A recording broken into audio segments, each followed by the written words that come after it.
So the Carolina Panthers defeated the struggling Vegas Raiders. And I'm supposed to think, ooh, so Bryce Young was the problem. Absolutely not.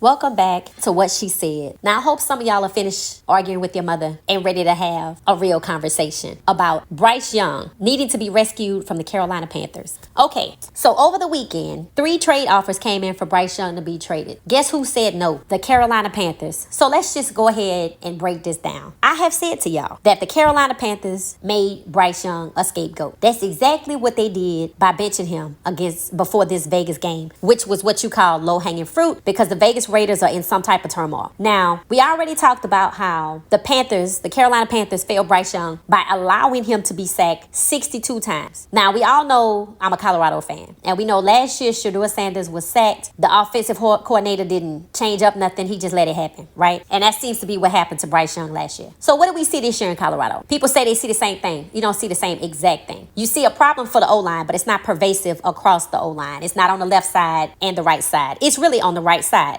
Baylor obviously realized that. And during that Hail Mary pass, what did they do? They lined up on the right. And what happened? Shedeur rolled out to the left and delivered that ball to LaJohntay Wester. That's what you do. It's called making adjustments on offensive plays. I don't care whose idea it is, but that is what you do. So this year alone, Bryce Young was already sacked 6 times. His average is 4.1 per game. 62 divided by 15 is 4.1. He was sacked 4 times against the Saints. And then they benched him before low-hanging fruit, Vegas Raiders. And then what did they do? Put it out there. Oh, Andy Dalton saved the day. He played the Vegas Raiders. And secondly, when he gets sacked 62 times in one season, because it makes a difference in a quarterback's performance, and 6 times in the following season, and then he run down Pat Mahomes of the Chiefs, who's actually a bona fide competitor, then let's talk about, is Bryce Young the problem in the Carolinas? No. And you know why?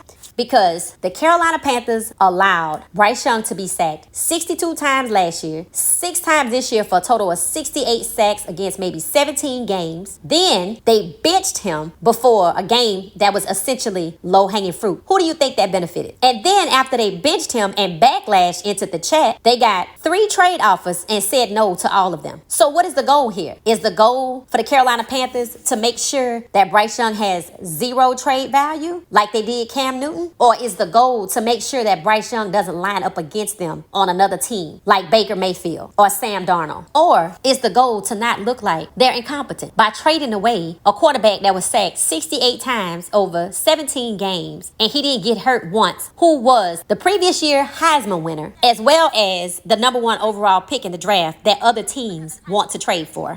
So what do y'all think it is? What do y'all think is the reason the Carolina Panthers said no to the 3 trade offers for Bryce Young? What's that? Incoming? Make that 4 trade offers for Bryce Young now. What will the Carolina Panthers do? They are emphatically saying no. After 4 trade offers, they still do not want to trade Bryce Young away from the Carolina Panthers. Y'all know I am excited about Bryce Young possibly being set free from the Carolina Panthers organization with interest from 4 other teams. Well, what do y'all think? We shall see.